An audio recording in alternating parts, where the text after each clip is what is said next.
무조건 1순위는 포스코 케미칼이다 라고 말씀을 드렸습니다. 그죠? 그래서 오늘 6% 7% 급등을 하고 있습니다. 애플카와 LG그룹의 전략적 파트너십 가능성이 확대되고 있어 주목된다. 뭐 익숙한 떡밥이긴 합니다. 그런데 제가 2달 전 이때부터 지수 빠지는데도 잡으셔야 되는 종목 중에 하나 말씀드렸던 게 포스코 케미칼이거든요. 그래서 안녕하십니까, 주식성공TV의 강한주식입니다. 자, 지난 주말 바이든과 윤석열 대통령이 만나서 회담을 가졌죠. 거기에서 바이든이 IRL 법안에 대해서 일부 우리 자동차 업종에 유리한 얘기를 했단 말이죠. 자, 그렇다면 이 시그널이 과연 바이든 대통령이 인플레이션 감축법 법안의 수정을 암시하는 것이냐? 만약에 수정이 된다라고 한다면 자동차 업종에는 대호재가 될 것입니다. 이것에 대해서 우리가 좀 살펴보도록 하죠. 내용들을 보시면은요, 이런 기사가 나왔습니다. 윤석열 대통령이 IRL 진정성 협의 요청을 했고요. 그리고 바이든 대통령은 한국 기업의 기여를 고려해서 논의를 하겠다라는 내용이 나왔습니다. 조금 더 자세한 내용을 볼까요? 자, 바이든 대통령이 뭐라고 했냐면, 자, 요렇게 얘기를 했죠. 한국 기업들이 자동차, 전기 배터리, 2차 전지 등의 분야에서 미국 경제에 기여하는 바가 크다. 당연히 크죠. 이런 점을 고려해서 인플레이션 감축법 IRL 법안의 이행 방안이 논의되어야 된다라고 화답을 했다라는 뉴스가 나왔습니다. 이 때문에 오늘 월요일 시장 현대차를 비롯해서 자동차 업종들 일제히 3% 4% 급등세를 보여주고 있는 상태죠. 자, 그런데요, 불과 며칠 전에는 이런 얘기가 나왔었습니다. 미국의 중간선거가 끝났고요. 특히 공화당이 하원을 가져가면서 IRL 법안 개정을 하겠다라는 얘기를 했는데 상원이 지금 민주당 쪽으로 넘어가 버렸죠. 그러면서 바이든은 이 인플레이션 감축 법안의 제동에 있어서 훨씬 더 강경한 모습을 보여줄 가능성들이 많습니다. 특히나 공화당에서 지금 하원에서 법안이 올라온다고 하더라도 거부권을 행사하겠다라는 얘기를 했죠. 그 내용을 조금 보시면은요, 지금 인플레이션 감축법의 주요 내용은 북미산 친환경 전기차에 보조금을 지급하겠다. 이 얘기는 뭡니까? 미국에서 전기차 만들라는 거예요. 미국에서 만들지 않으면 보조금을 주지 않겠다라는 거죠. 그리고 또 한 가지는 2차 전지도 역시 미국과 FTA가 체결된 국가에서 여러 가지 소재를 가져다가 쓰지 않으면 여기에도 보조금을 주지 않겠다라는 것들이 주요 골자입니다. 이것에 대해서 공화당은 어떤 입장을 가지고 있냐면요, 전기차 보조금 관련해서 청문회를 개최하겠다. 돈이 새는지 안 새는지, 또 이것이 공정한지에 대해서 청문회 개최하겠다라는 얘기를 했고요. 특히나 공화당에서는 우방 국가들에 대한 관계를 굉장히 중요시하고 있죠. 그래서 우방 국가들이 피해를 받을 수 있다라는 입장을 견지를 좀 하고 있는 겁니다. 당연히 우리나라도 당장 내년부터는 미국에서 현대차, 기아차가 보조금을 받지를 못하는 상황이 발생을 합니다. 그렇기 때문에 제가 지난 영상에도 말씀을 드렸듯이 전기차 지금 수출이 역대급으로 올라가는 것은 억지로 지금 밀어내서 연내에 어떻게든 보조금을 받고 미국에 팔기 위해서 현대차, 기아차는 드라이브를 굉장히 많이 걸고 있는 겁니다. 자, 우리나라뿐만 아니라요, EU에서도 지금 반발을 하고 있죠. 피해를 받는 것은 우리나라만 받는 것이 아니라 EU 쪽에서도 받고 있습니다. 그래서 EU에서 얘기하는 것은 미국의 이 인플레이션 감축 법안이 전기차 보조금과 같은 최소 9개 항목에서 국제법 위반의 소지가 있다. 그래서 제소를 할 수 있다라고 지금 말을 하고 있는데, 이에 대해서는 바이든이 뭐라고 하고 있습니까? 바이든이 미국에서 이 인플레이션 감축법이 이미 법제화 됐다, 통과가 됐다. 그렇기 때문에 이것을 수정할 수는 없다. 사실 미국은 법안이 한번 통과가 된 이후에는요, 이것을 전면 수정하는 것들은 굉장히 사례가 드뭅니다. 그렇기 때문에 무슨 얘기를 했습니까? 수정이 만약에 필요하다면 구체적인 실행 단계에서 가능할 것이다 라는 얘기를 하는데요. 구체적인 실행 단계 당장 내년부터죠. 그래서 연말에는 이런 인플레이션 감축법에 대한 이슈가 계속해서 시장에 공급이 될 가능성들이 많다라는 겁니다. 자, 그런데요, 우리가 인플레이션 감축법에 있어서 피해만 받는 것은 아니죠. 뭐가 있습니까? 2차 전지, 이쪽에서는 대표적으로 수혜를 받을 수 있는 업종 중에 하나입니다. 그래서 제가 2달 동안 계속해서 말씀을 드렸던 것이 양극재 업체들 보셔야 되고, 그 다음에 완성품 업체 보셔야 되고, 그 다음에 이 두 섹터가 올라가고 나면 기타 소재, 음극재라든지 전해질 쪽 계속 보셔야 되고 폐배터리도 보셔야 된다. 이렇게 계속해서 말씀을 드렸죠. 그래서 보십시오. K배터리에게는 인플레이션 감축법이 기회다. 그리고 수주액이 지난 영상에 이제 500조 원 얘기를 했는데 이제는 1000조 시대를 얘기를 하고 있다라는 거죠. 자, 그렇다면 우리가 차트를 한 번씩 보면서 2차 전지 관련주들이 왜 올라갔는지, 또 우리가 자동차 업종들은 왜 지금까지 못 올라갔는지에 대해서 조금 살펴보도록 하겠습니다. 자, 먼저 양극재 업체들부터 보도록 하겠습니다. 가장 대표적인 양극재 업체, 제가 어떤 종목만 보라고 그랬습니까? 무조건 1순위는 포스코 케미칼이다 라고 말씀을 드렸습니다. 그죠? 그래서 오늘 6% 7% 급등을 하고 있습니다. 제가 2달 전 이때부터 지수 빠지는데도 잡으셔야 되는 종목 중에 하나 말씀드렸던 게 포스코 케미칼이거든요. 그래서 이게 15만원대부터 시작해서 24만원대까지 뭐 어마어마한 상승을 보이고 오늘도 슈팅이 나오고 있는데 이제 양극재 쪽에서는 여러분들 조금씩 좀 챙겨놔야 돼요. 그래서 2차 전지 양극재가 못 간다라는 것이 아니라 이격들이 벌어지고 수익률이 극대화되고 있는 이런 상태이기 때문에 지금 2차 전지 관련주들은 특히 양극재 쪽에서는 약간 조금만 수익을 챙겨놓고, 왜냐하면 주가라는 것이 올라가는 속도가 가팔라지고요. 그리고 상승의 기간이 길다 보면 한 번씩 쉬어갑니다. 그래서 포스코 케미칼 같은 양극재 업체들이 못 간다라는 것이 아니라 이렇게 급등을 한번 쭉 해주면 며칠 동안 쉬죠. 그리고 이렇게 급등을 해주면 며칠 동안 쉽니다. 지금은 이거보다 더 많이 올라온 상태이기 때문에 21선이 어떻게 이렇게 올라오는 동안은 좀 쉬어갈 가능성들이 있어요. 그러면 여기에서 매도했다가 다시 잡는 전략이 좋다라는 것들이죠. 자동차 업종은 어떻게 됐냐? 자동차 업종 오늘 올라갑니다. 현대차도 3% 올라가는데, 자, 차트 보시면 역배열을 돌리고 있는 초입 구간이긴 합니다. 하지만 이게 우리가 중장기적인 흐름들을 봤을 때는 명확하게 갈린다라는 거죠. 자, 이게 주봉 차트인데요. 현대차는 지금 상승 추세입니까? 하락 추세입니까? 고점이 계속해서 낮아지고 있는 하락 추세에서 나오는 반등이라는 거죠. 그리고 우리가 차트를 포스코 케미칼과 비교를 해보면 이렇게 올라가고 있습니다. 어떻습니까? 이미 포스코 케미칼 양극재 업체들은 하락 추세를 돌파하고 나서 뭐 완전한 상승 추세를 만들어 주고 있다라는 거죠. 그래서 두 업종의 온도 차이는 명확하게 갈린다라는 것들이죠. 자, 그래서 우리가 자동차 업종이 올라가고 있는데 이것이 IR 법안이 전면 개정이 된다든지 아니면 몇 년간의 유예, 이런 정책들이 나오지 않는다면 이 하락 추세를 돌파하기는 굉장히 어렵다라는 겁니다. 자, 그렇다면 우리가 자동차 업종을 버려야 되는 것이냐? 그게 아니라는 거죠. 자, 우리가 내용들을 좀 한번 더 살펴볼게요. 제가 자동차 업종에 있어서 계속 좀 부정적인 말씀을 드리는 이유는 이런 것들입니다. 자, 우리가 봐야 되는 것은 미국 시장에 대한 기대감들은 연초부터 굉장히 많았죠. 왜 그렇습니까? 전기차의 품질에 있어서나 또 가격에 있어서 현대차, 기아차가 굉장히 선전을 했다라는 것이죠. 그래서 전기차 판매가 1위가 테슬라였죠. 그 다음에 2위가 현대차, 기아차가 됐습니다. 그런데 여기에서 툭 터져 나온 것이 뭐가 있습니까? 인플레이션 감축법이 튀어나왔죠. 그러면서 지금 현대차, 기아차가 내년부터 부터는 보조금을 받지 못한다. 여러분들 보조금 받지 못하면은 전기차의 가격이 월등히 비싼데 이걸 사겠습니까?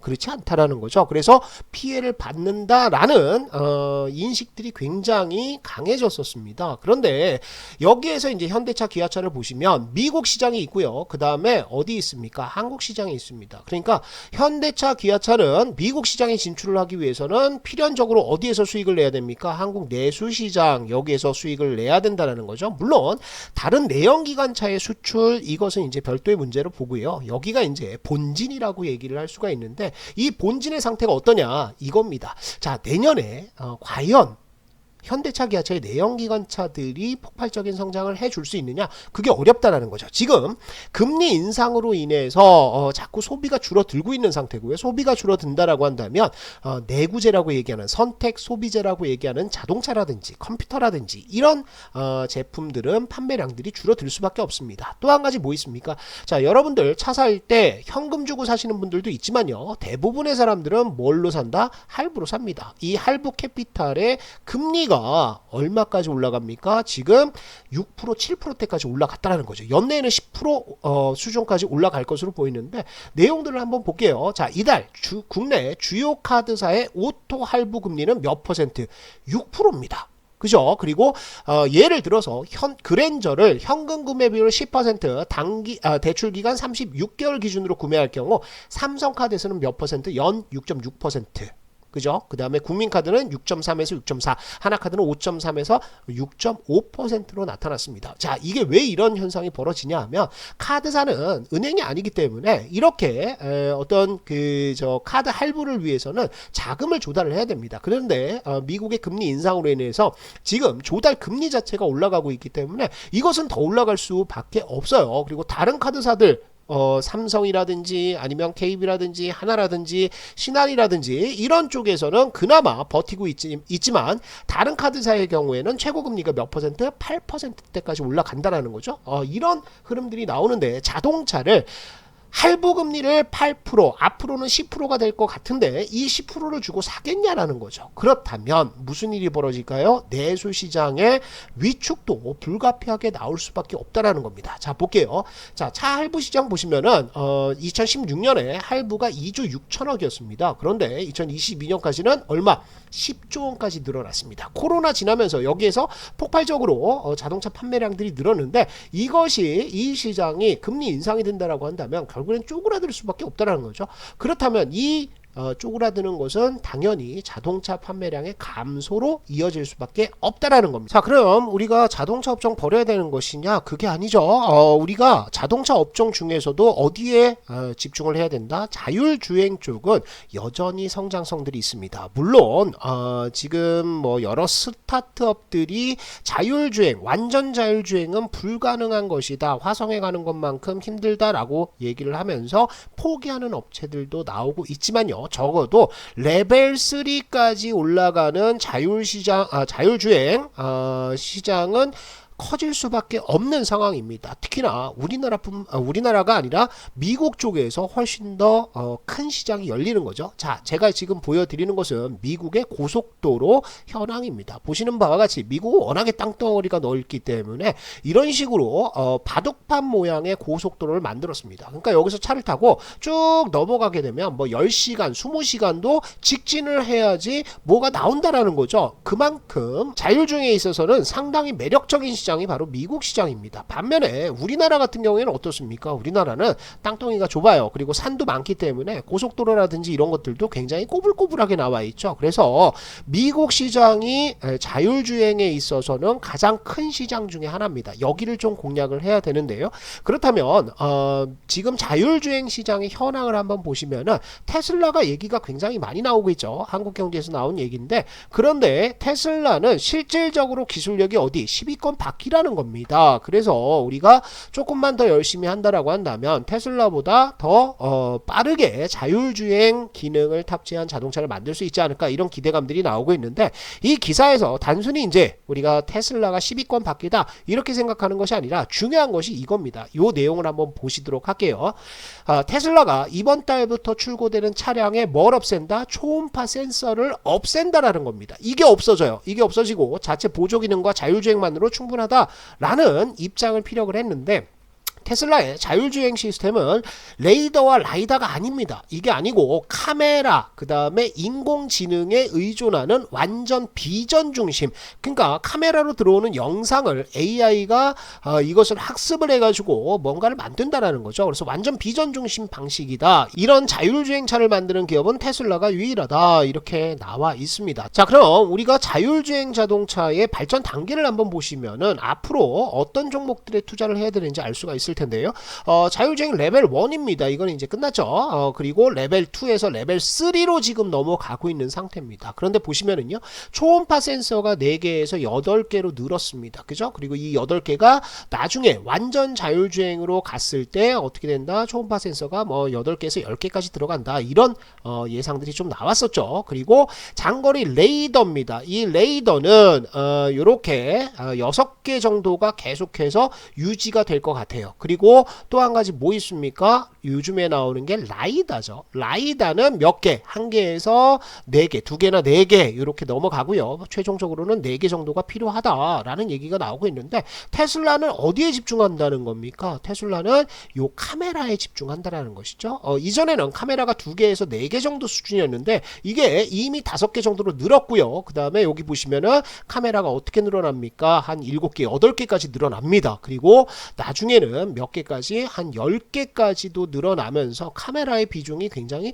높아지고 있다라는 점들이죠. 그래서 요것을 우리가 테슬라와 결부를 시켜서 생각을 하다 보면 지금은 테슬라가 몇 위권입니까? 10위권 밖이에요. 그런데 테슬라의 소프트웨어나 아니면 지금 전기차가 제일 많이 팔린 업체가 어디죠? 바로 테슬라입니다. 그러면 테슬라는 다른 어떤 업체들보다 훨씬 더 많은 영상, 많은 자료를 가지고 AI를 돌릴 거란 말이죠. 그렇다면 여기에서 나오는 결과물을 가지고 결국에 10위권 밖에서 3위권 이내로 들어오는 것들이 가시화가 될 겁니다. 그렇다면 테슬라가 지금 집중하고 있는 방식이 뭐다? 요 카메라 쪽입니다. 그래서 우리가 자율주행 관련해서 여러 가지 종목들도 있지만 이 카메라 관련주들 가장 먼저 봐야 되고요. 그 다음에 인프라 쪽이죠. 그래서 도로에 여러 가지 자율주행차를 위해서 여러 기능들을 가진 장치를 심어야 되는데 그런 쪽도 한번 보시면 좋을 것 같아요. 그런데 아직까지는 이런 카메라 이외에 가시적인 투자나 아니면 인프라 구축을 기대할 만한 종목은 딱히 없습니다. 자, 그리고 자율주행차 얘기를 하고 전기차 얘기를 하면 빠지지 않는 게 있죠. 바로 뭡니까? 애플카가 되겠습니다. 애플이 최근 들어서는 좀 조용했어요. 왜냐하면 아이폰 14에 집중을 하기도 했고요. 그리고 중간에 경기 부진, 경제가 침체에 가는 것을 이유로 해가지고 애플과 관련해서는 큰 내용들이 나오지 않았었습니다. 그런데 어떤 기사가 나왔냐면 이렇게 내용이 나왔죠. 애플카와 LG그룹의 전략적 파트너십 가능성이 확대되고 있어 주목된다. 뭐 익숙한 떡밥이긴 합니다. 그런데 3일날 KB증권에서 나온 리포트에 따르면 애플이요 올해 12월까지 애플카 프로젝트 팀을 어떻게 재구성하겠다는 거예요. 이전에는 요 프로젝트 팀을 해산을 했었죠. 그런데 이것을 재구성한다라는 얘기가 나오면서 아직까지는 애플의 애플카 출시를 예단하기는 어렵지만 그래도 전기차가 달리는 스마트폰으로의 진화 가능성을 고려하면 애플의 자동차 시장 진입 방향성은 뚜렷해 보인다라는 얘기를 하고 있습니다. 이게 무슨 얘기냐면 자, 테슬라가 꿈꾸는 것은 뭡니까? 테슬라는 이 자동차를 하나의 어떤 플랫폼으로 만들려는 겁니다. 그래서 여기에 자율주행도 붙이고 그 다음에 여러 가지 인포테이너도 붙이고 그러면서 요것을 지금 이제 스마트폰으로 넘어오는 것처럼 플랫폼이 한번 바뀌었잖아요. 이것을 노리고 있는 거고요. 기존에 애플이 가지고 갔던 스마트폰의 이 플랫폼을 지키기 위해서는 스마트폰 하나로 가능한 것이 아니고 스마트폰이 있으면 여기에다가 자동차를 붙이는 거죠. 그래서 이 자동차와 연계를 시켜서 플랫폼의 확대를 꾀하는 전쟁이 지금 테슬라와 애플에서 벌어지고 있다는 겁니다. 그래서 저는 개인적으로도 이렇게 애플이 결국에는 애플카를 출시할 수밖에 없는 상황으로 갈 수밖에 없다라고 생각이 드는 거죠. 자, 어쨌든 간에 애플이 애플카를 만드는 것은 LG 쪽에 맡기거나 현대차 그룹에 맡기기보다는요. 어디 폭스콘의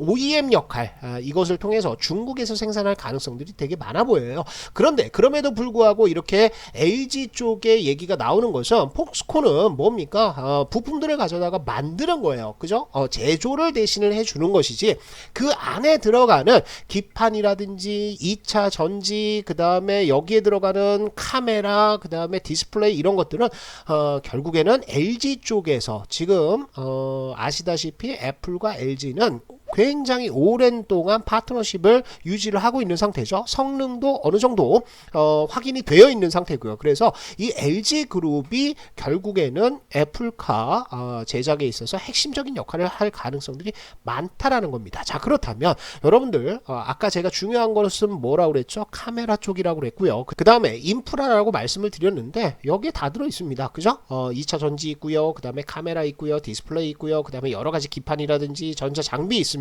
그리고 이런 흐름들 때문에 우리가 봐야 되는 것은 카메라 관련주들과 또 LG그룹은 아니지만 인프라 관련주들 좀 봐야 된다. 이렇게 보시면 되겠죠. 자, 종목을 하나씩 살펴보도록 할게요. 자, 카메라에 있어서 가장 중요한 종목 중에 하나 LG 이노텍입니다. 비록 애플의 아이폰 14 판매량 저조에 대한 우려감 때문에 완전히 두들겨 맞았었죠. 그런데 여러분들 지금 LG 이노텍의 시가총액이 얼마입니까? 7조 원 정도거든요. 그런데 영업이익이 올해 얼마 정도 나온다?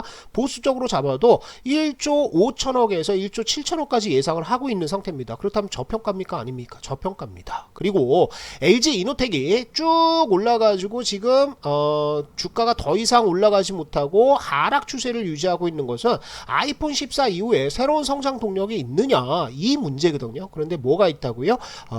지금 자율주행 자동차가 새로운 성장 동력으로 나올 가능성들이 있다라는 겁니다. 자, 요것은 프로그램 매도의 영향 같아요. 기계가 때린 것으로 보입니다. 그러면서 지금 계속해서 로스컷이 자동으로 나오면서 쭉쭉쭉 밀고 내려왔는데 여기에서 수급이 다시 한번 잡혔죠. 그 다음에 상승으로 돌리면서 61선 돌파 흐름들이 나오고 있는 상태입니다. 자, 주봉 흐름들 보시면은 주봉에서 어떻습니까? 20주선을 이탈을 했어요. 장대 음봉으로 이탈하고 나서 쌍바닥 잡은 상태고요. 20주선에 갖다 붙였다. 요 위로 올라오면 20주선이 이렇게 하방에서 상방으로 도는 흐름들이 나오면서 이것이 이제 지지선이 될 가능성들이 굉장히 많아 보인다라는 거죠. 그래서 실적 면에 있어서나 성장성 면에 있어서 LG 이노텍은 우리가 빠질 때마다 조금씩 매수해서 가지고 가야 되는 종목 중에 하나죠. 그러면 LG 이노텍과 함께 쌍으로 항상 같이 가는 게 뭡니까? 하이비전 시스템입니다. 하이비전 시스템도 실적이 좋지 않습니다. 3분기까지 예상 실적보다 더 적게 나오는 모습을 보였는데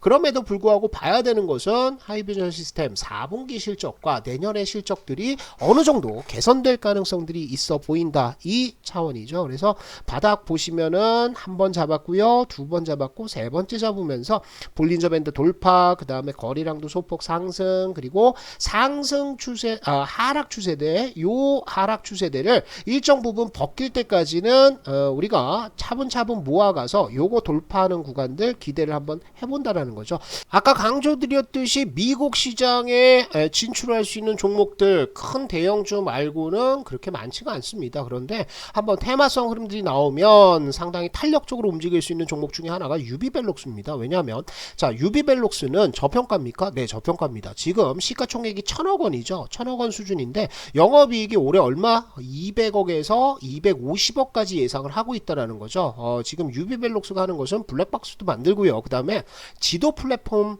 만드는 업체라고 보시면 될 것 같습니다. 그런데 탄탄한 실적들을 가지고 있고요. 그리고 과거에 자율주행차 관련해서 테마성 흐름들이 나올 때는 장대 양봉을 쭉쭉 뽑아주는 모습을 보여요. 작년 6월달에도 한번 쭉 뽑았죠. 그 다음에 연말에도 한번 쭉 뽑아주면서 탄력적인 움직임, 또 저평가되어 있는 상태이기 때문에 실적 면에 있어서도 크게 우려하지 않고 들어갈 만하다. 그리고 요즘에 이제 자꾸 눈에 보이는 게 뭐가 보이냐면, 자, 주가가 2만원대부터 시작해갖고 12,000원대까지 거의 40%에서 50% 박살이 났습니다. 급락을 했는데 이 급락하고 난 다음에 뭐가 보이냐면 여기는 계속 개미들 물려가지고 매도하고 또 들어갔다 물 탔다 매도하고 이런 흐름들인데 언제부터? 6월달부터 매수 하나 뿡 들어왔죠. 또 그 다음 달에 매수 하나 둘 셋 들어왔습니다. 그리고 윗꼬리를 달았는데 윗꼬리 달면 어떻게 됩니까? 손절 물량들 때문에 여기에서는 개인들이 들어갔다라고 하면 어떻게 되죠? 쭉쭉쭉쭉 내려오죠. 그죠? 그런데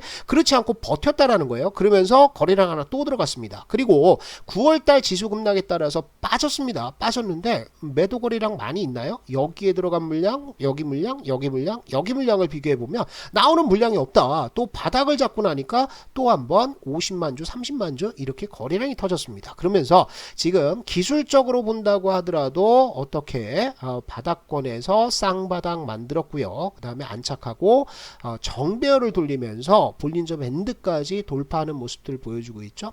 주봉상에서 보시면은 어떻게 나옵니까? 여기 바닥, 그 다음에 여기 바닥, 완전 철벽 바닥을 확인한 상태이기 때문에 이 구간에서는 박스권 매매하셔도 됩니다. 박스권 상단 가면 윗골이 달 테니까 한번 수익 실현 가능하죠. 20% 30% 먹을 폭이 있습니다. 그런데 이거 돌파하고 나면 정고점 때까지 가는 테마성 흐름들이 내년 초 아니면 연말에는 한번 나오지 않을까 이렇게 생각이 되니까 대형주 좋아하시는 분들은 어떤 종목? LG 이노텍, 또 중형주는 하이비전 시스템, 아니면 내가 좀 작은 종목으로 테마성 흐름을 보겠다라고 하면 유비벨록스까지 한번 관심을 두고 보시면 좋을 것 같습니다. 자, 짧게 공지사항 하나 말씀을 드리도록 하겠습니다. 주식성공TV에서는 강한주식연구소라는 무료 어플을 운영을 하고 있습니다. 무료 어플입니다. 그래서 단타 치고 싶고 내가 종목에 대해서 좀 알고 싶다라고 하시는 분들은 매일같이 이렇게 추천주가 공개가 됩니다. 그래서 이 추천주 참고를 하시면 좋을 것 같고요. 그리고 아침마다 제가 이렇게 브리핑을 통해서 오늘 시장의 분위기, 지금